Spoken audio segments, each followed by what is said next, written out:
Good morning, team. So we've got goals written out. We've got our why. We understand why we want what we want. We've developed our belief in ourselves.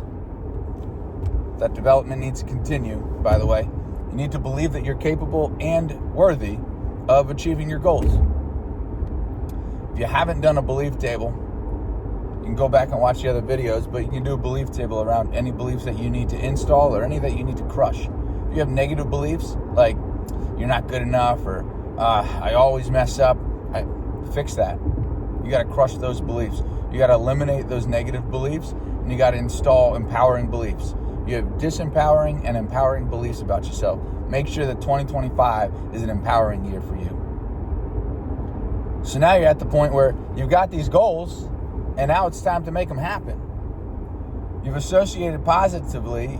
You're grateful for what you have in your life because you're not chasing a goal that you don't already have.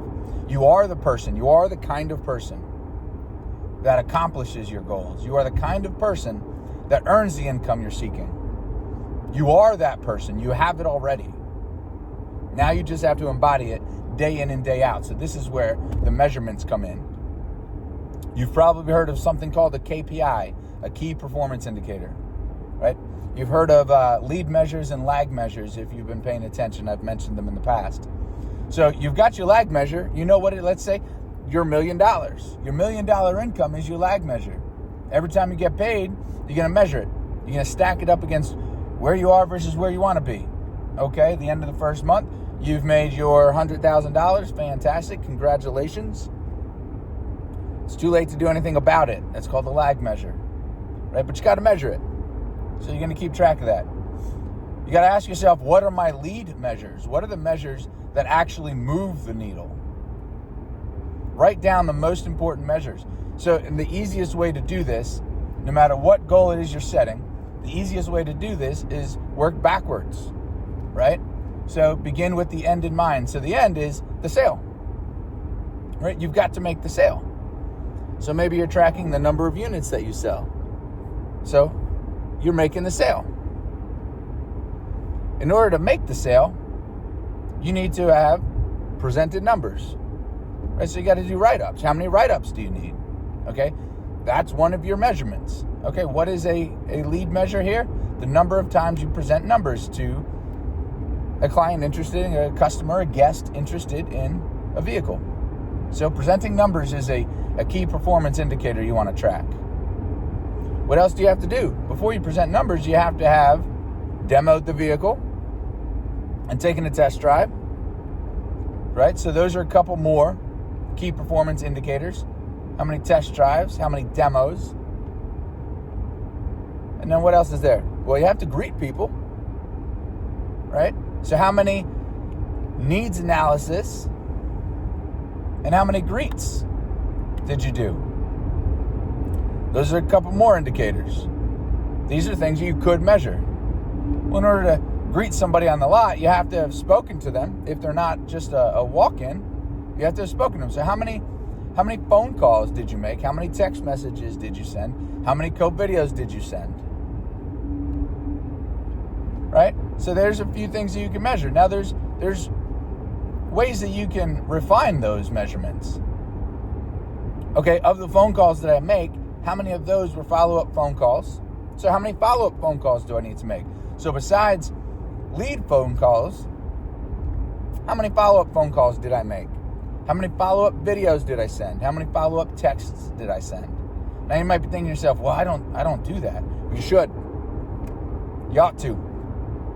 You want to hit your goal this year? You want to change the way you do things? Expand your toolbox.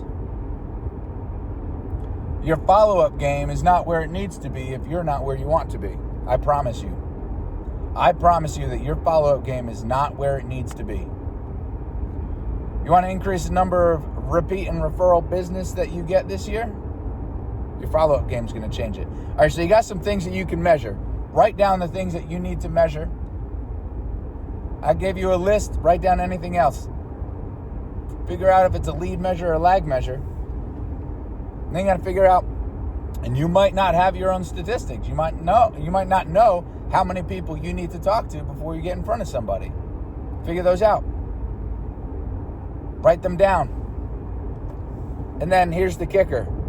Let's say that you need 20 phone calls to get one appointment. Then you need to do 200 phone calls. You need to 10x your efforts. You want to be in a position where you are absolutely going to crush your goals. You need to figure out what is it going to take and then do 10 times the effort. Do 10 times more than you need to do. Now, you might be listening to this at this point and say, I'm not willing to do that. That's too much. I don't know how to do that. Fine. But just accept the fact that you're the one saying you're not good enough to do this. You can't do it. That's too much for you. Know that you have your limits.